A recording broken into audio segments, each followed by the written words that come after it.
Hey, in this video I'll be going over generally the inner workings of Weekly Shonen Jump. Keep in mind that a lot of this stuff will be from Bakuman, a manga about making manga from a famous mangaka duo based in reality, and a lot of stuff I and others have deduced from stuff they do. Also, this can be compared to most magazines, but I am specifically talking about Weekly Shonen Jump.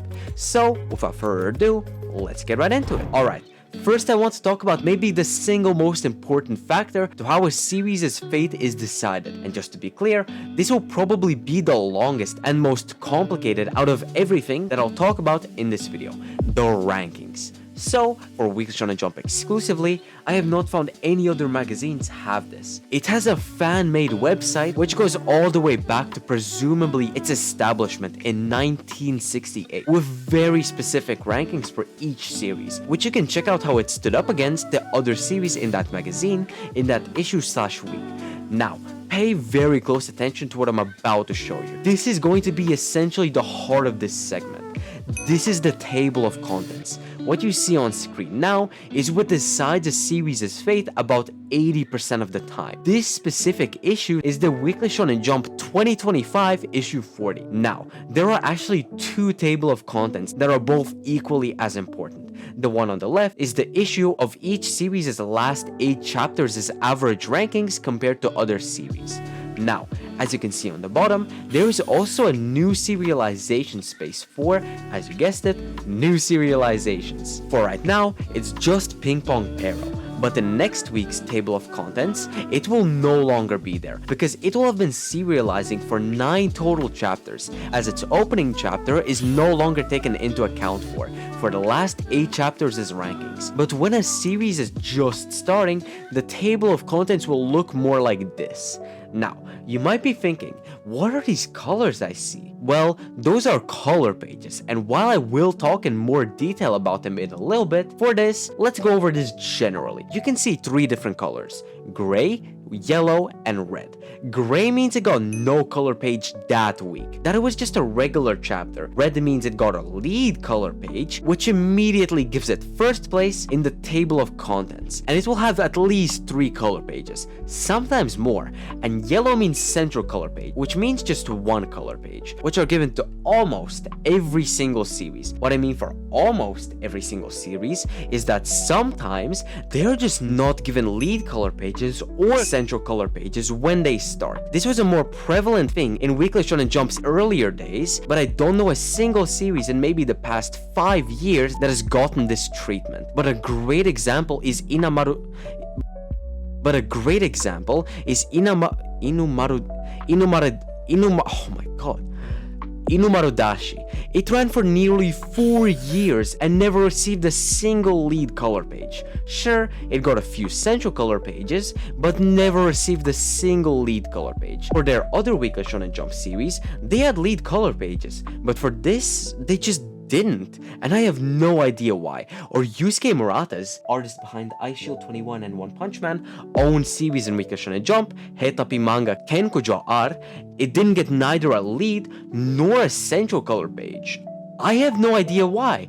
Alright, simply put, the higher the series is, the better. So looking at these series' 8 chapters average, while their rankings may vary a lot, if their average ranking is above like 15th place, then they are pretty much safe from the axe. Though if they are in the bottom 5, then they are very much in the danger zone of getting cancelled. That's enough of this table of contents. Let's pay attention to the other table of contents, the individual chapters.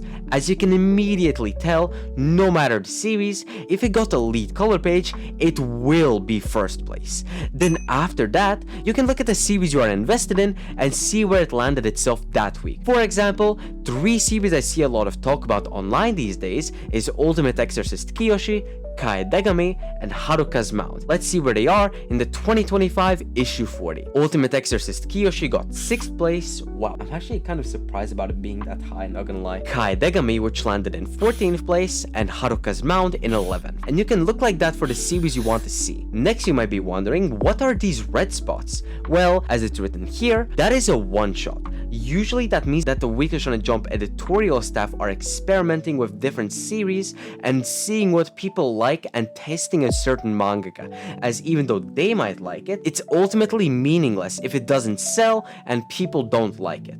But that's not always the case. Like Girl Meets Rock, which sits at 10th place and is actually an already ongoing manga. It's from the Jump line, but not Weekly Shonen Jump, as it's running in the Shonen Jump Plus magazine, and it's already fairly popular, being currently the 27th most read manga on the Manga Plus app, between the last time it was updated. Now, I don't think there's been a reason as to why it was published there, but I can say fairly certainly that it won't be getting transferred, though it isn't impossible, as series like Ruri Dragon was transferred from Weekly Shonen Jump to Shonen Jump Plus, so there could be a different release schedule because of the author's poor health. But for this, I doubt it will be transferred, because this actually isn't the first time a manga from the Shonen Jump Plus magazine has been tested in Weekly Shonen Jump, as Kindergarten Wars just over a year before Girls Meets Rock was tested, was also tested, and although it landed in 12th place and not 10th place, nothing changed. So my theory as to why it was published as a one-shot is to give it some more exposure to the Jump readers. Okay, just a few more things to say for this segment. As you can see here, next to Kill Blue, there's a little icon that says end. Want to guess what that means? Yeah, that means that the series ended. That part is pretty straightforward. This means two things. One, that there is a new batch of manga soon to come, and two, the ratings for the series were low enough to justify it being axed before a different one this week. Let's look at its ratings. Oh yeah, you can immediately tell that after its third lead color page, the ratings fell a lot, and it never really regained its footing. Sure, there was the odd chapter here and there, with this presumably arc being much better rated than the rest of the series at that point.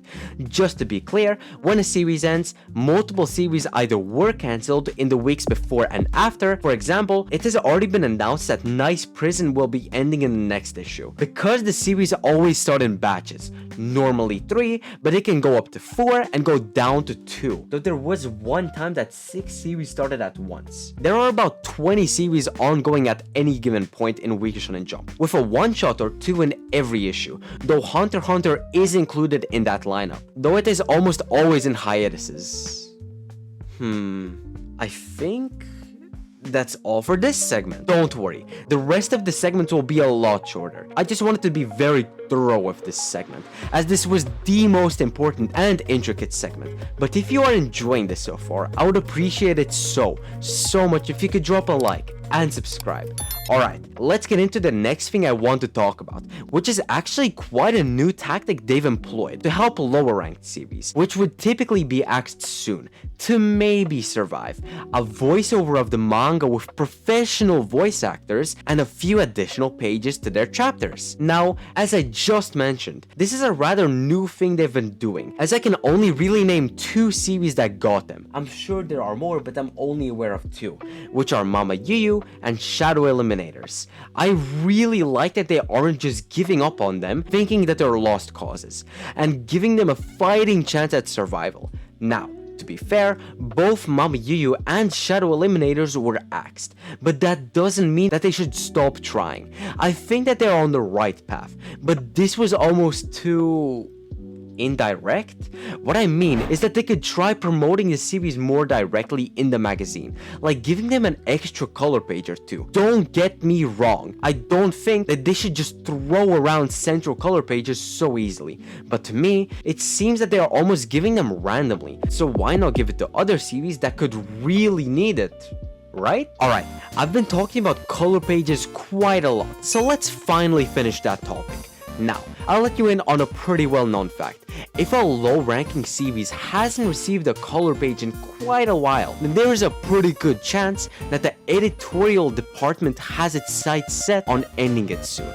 Unofficially, that is, of course. But there is some logic behind that statement, which goes something along the lines of, why would the editorial staff want to spend more money on a series to get a color page if it is just going to be cancelled in a few chapters anyways? Do you see what I'm saying with this? Along with this, lead color pages are also also kind of given randomly. Of course, it isn't always like that. For example, if it is a series' anniversary, then it will, most of the time, be given a lead color page in that issue, or very close to it at least. Or when an anime adaptation is announced, then it is also given one. Most of the time. Okay, I was going to say every time for this, but it was literally disproven just now with Kill Blue, because on the chapter it ended, it received a regular color page, and in that same issue it ended and got a regular color page, its anime was announced. Quick side note, the anime looks so gas! Even though I've caught up to the manga now, I might watch the anime just because of how incredible the adaptation looks. Of course, a lead color page is also given to a series when it starts, but what happens to the in-between? Often, I see those lead color pages being given to series that are at the very top of Jump to make them even more like a flagship series, because everyone knows that One Piece is the current flagship and has been for quite a while, as well as that it'll be ending sooner rather than later. So if Shonen Jump doesn't get a new and popular flagship series to replace it, then it will be in big trouble. And looking at the current state of the magazine, I really only see 2 candidates, maybe 3. Ichi the Witch, Kagurabachi, and Akane Banashi. I am not so sure about Akane Banashi because I've heard a lot online about how it'll probably end this or most likely next year, but it is very popular. But most likely it'll be Ichi the Witch because it is the only series in a while to be able to compete against One Piece in ratings. The last being probably Jujutsu Kaisen at the very end of its serialization, but I mean long term. And looking at the amount of lead color pages Ichi the Witch has gotten in less than a year, it's pretty clear that they're preparing Ichi the Witch to be their next flagship, because the story writer of Ichi the Witch is actually a mangaka of another very popular and very long manga, Welcome to Demon School, Iruma-kun, which is, at the time of writing this script, 411 chapters long with an amazing average rating of 8.34 out of 10, which shows that they are very much capable of writing a great and long story. Oh, and they also give out color pages when a successful series ends, like Naruto, Bleach, Dragon Ball, Jujutsu Kaisen, My Hero Academia, and a lot more. Alright, let's talk about essentially the remaining 20% of what determines if a manga will survive, the sales. This is actually kind of simple. Often, before fully deciding the fate of a series, they will release the first volume to see how well it fares against every other manga, because there really stands a possibility that a manga will sell a lot better than the ratings would indicate. Of course, that's not always the case. For example, Shadow Eliminators. It was axed before the first volume even came out. That's mainly why I say this is a way less important factor than the ratings, because if they are really bad, then the manga will just get cancelled before they even get a chance to prove itself with the sales. But there is a silver lining to this. The Twitter user at Weekly Shonen Jump survey has been tracking every first day sale from every volume 1 of a series since the Elusive Samurai began, January 2021. And you could find some really interesting things here, like the lowest ranking sales figure for a still ongoing series is 28th place, while my favorite axed series, Mama Yu, was in 25th place in its first day sales. This is unjust and I request it be reinstated. Oh man. But yeah, the sales numbers depend on a few things like the health of the magazine and the series' ratings. Alright, just 2 more things to talk about. First, an event that happened only once in Weekly Shonen Jump's history, the Jump and Jump. Now, to be entirely clear, I am not 100% sure what this is, which happened to 5 series in total, but what the description on Jujunken says, paraphrased, is the one-shots of the series that are advertised that you would get if you bought the magazine in those issues, and it ran for 4 issues total, with, as I said, 5 series getting this bonus, those being Shaman King, Black Cat, Bleach, Death Note, and bubble. I think that this was a marketing attempt to see how the public would respond to bonuses like this. And it seems that it didn't really do much because they never tried anything like this since. And I doubt they ever will again because it's been more than 2 decades since. Alright, the final thing for me to talk about, how Weekly Shonen Jump is affected by the outside world, aka outside Japan. Now, if I didn't have an example, I wouldn't even try to justify this. But there is one keen example which I think proves this point of how the editorial staff have finally begun taking the world outside Japan more into account.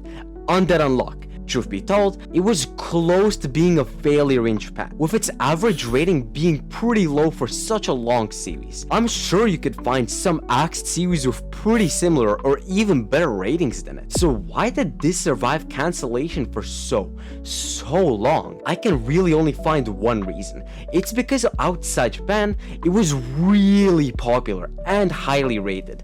I mean, go into any comments and it'll be just constant praise, and I am with that praise. I have fully read Undead Unlock and have watched the anime and plan to watch the winter arc. I think the Weekly Shonen Jump editorial staff noticed this and decided to take a chance to see where it would go, even giving it an anime, which had amazing animation by the way, from the studio of Fire Force and JoJo's, and yet it never went mainstream. So I think eventually the editorial staff had enough and they just ended up cancelling it, which you could feel in the pacing in one specific chapter, which I remember when it came out, everyone was saying how the author just control-deleted at least 50 chapters worth of content in one chapter. If you read it, you will understand immediately what I mean and when. But cancel is a strong word in this case. My guess is that Undead Unlock's editor was a part of the committee that approves and disapproves new manga and decides what needs to end. And when that meeting ended, the editor told the mangaka that they were seriously considering ending it right then and there, but decided to delay to the next meeting to give it just a little bit more time to end it nicely, which would be like 15 to 20 chapters. So yeah, what I'm trying to say is that while the manga did end up getting kinda rushed, absolutely everything was resolved and it had a pretty good ending, which I was satisfied with. Alright, that's it for this video. If you enjoyed, please be sure to like and subscribe, and wow, writing this script took a lot longer than I thought it would, but I kinda expected it to be very long, but I really wanted to go in detail for this video, especially for the first segment. Anyways, I hope you enjoyed and I hope to see you next time. See ya!